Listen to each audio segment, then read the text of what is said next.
Yan guys, dito tayo ngayon sa Coron, Palawan. Ayan, wala yung mga foreigners guys.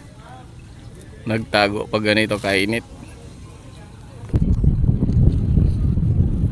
Ayan guys, dito ang sakayan pag mag island hopping guys. Yan, wala na yung mga nagpupunta dito sa ano, kasi nandun na yan sila sa iba-ibang isla. Maaga pa lang umalis na. Yan guys, maganda dito guys, kaya pasyal na kayo. Bye bye.